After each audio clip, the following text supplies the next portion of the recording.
Hi guys, Michelle here from Andalere Gardens. Today I want to move little succulents and some aloes.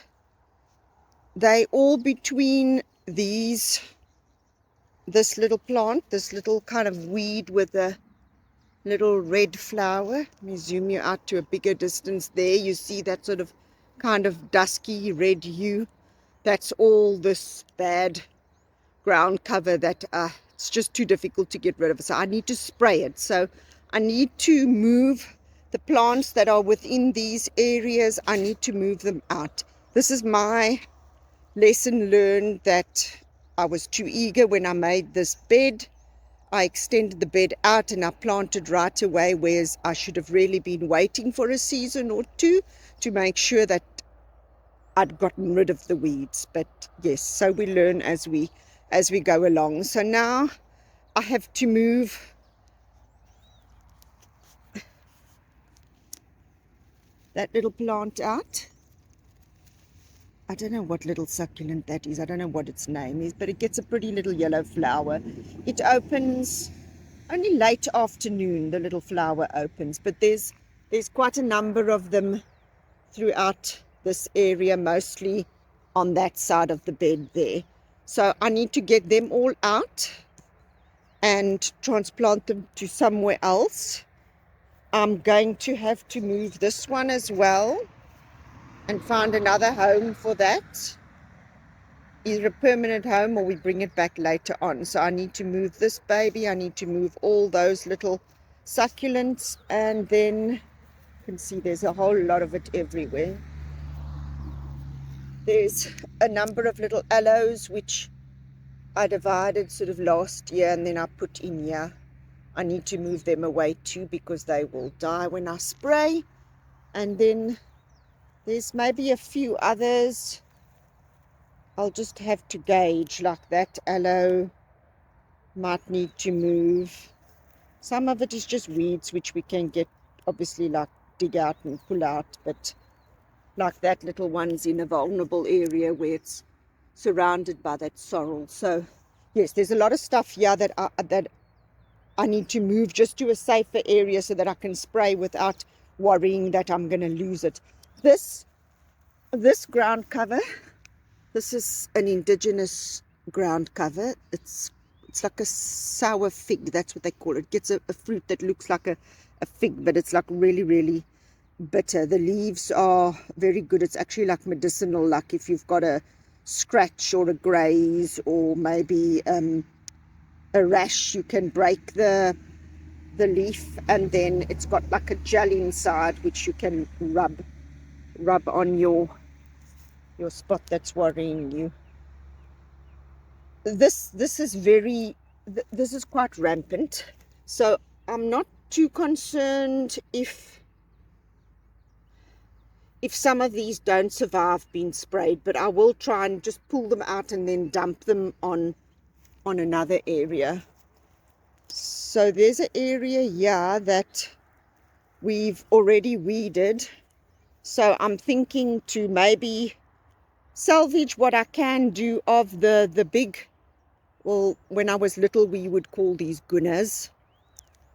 I don't know why we would call the gunners. Maybe it's sort of like a maybe the indigenous people call them gunners or whatever. I'm not sure, but in any case, but its botanical name is Carpa brutus. This one gets a soft buttercut yellow flower. They're sort of kind of coming into flower now, and then you get another one that's got a like a bright, almost electric pink flower. So I'll see if I can get down to moving those ones in the area where the weeds are that I want to spray. I'll see to move them as well, and then try and condense that all into this area and get the aloes all into this area where it's a safer area, where I know there's none of that weeds that I need to spray. There is a couple of areas here and there, like over here, where that weed is as well. So yeah, I'll have to just spray very carefully there or try and remove. So that is on the agenda for today, and then we'll have to see just how far we get with that.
So these are the little succulents that look like big gunners.